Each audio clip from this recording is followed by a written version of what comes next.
अधिकारियों ने कहा कि विश्व स्वास्थ्य संगठन WHO के प्रमुख यमन में इजरायली हमले में बाल बाल बच गए। गुरुवार को इजरायल के खिलाफ हौथिस द्वारा यमनी राजधानी सना और कई बंदरगाहों को निशाना बनाया गया। वहीं WHO के महानिदेशक टेड्रोस अथानम ने कहा कि संयुक्त राष्ट्र के चालक दल का एक सदस्य रनवे के पास बम हमले में घायल हो गया जब वो विमान में चढ़ने की तैयारी कर रहा था।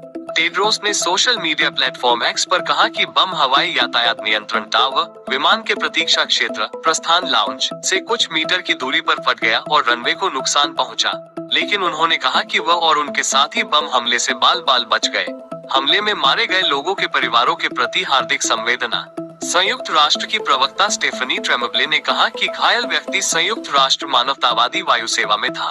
उन्होंने कहा, इजरायली हमले में कम से कम 3 लोग मारे गए और दर्जनों घायल हो गए।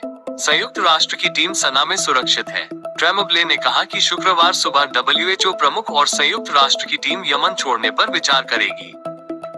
चीन ने दुनिया के सबसे बड़े बांध के निर्माण पर अपनी मुहर लगा दी है।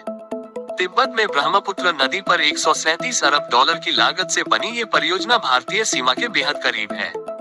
इससे भारत और बांग्लादेश जैसे जलग्रहण देशों में चिंता पैदा हो गई है। ब्रह्मपुत्र नदी को तिब्बत में यालुक जानग्बो के नाम से जाना जाता है। चीनी सरकार ने उस नदी के बहाव क्षेत्र में एक बड़ी जलविद्युत परियोजना के निर्माण को मंजूरी दे दी है। ये थ्री गोर्जेस बांध से लगभग 3 गुना बड़ा है, जिसे दुनिया का अब तक का सबसे बड़ा बांध माना जाता है।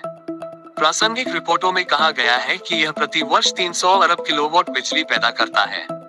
इस परियोजना से तिब्बत को 20 अरब युआन की वार्षिक आय होगी।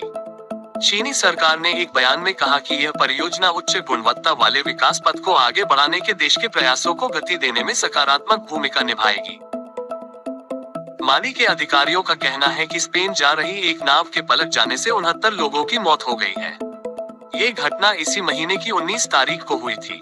उस वक्त नाव में 80 लोग सवार थे। माली के विदेश मंत्रालय ने गुरुवार को एक बयान में कहा कि पश्चिम अफ्रीका से स्पेन के कैनरी द्वीप के रास्ते में एक नाव दुर्घटना में केवल 11 लोग बच गए। इसमें कहा गया कि वहां की स्थिति पर नजर रखने के लिए एक संकट प्रबंधन टीम नियुक्त की गई है। मृतकों में 25 माली नागरिक भी शामिल हैं। मारेना के मेयर ने कहा कि वे सभी मोरिटानिया में निर्माण उद्योग में काम करने के लिए 7 महीने पहले यहाँ से चले गए थे।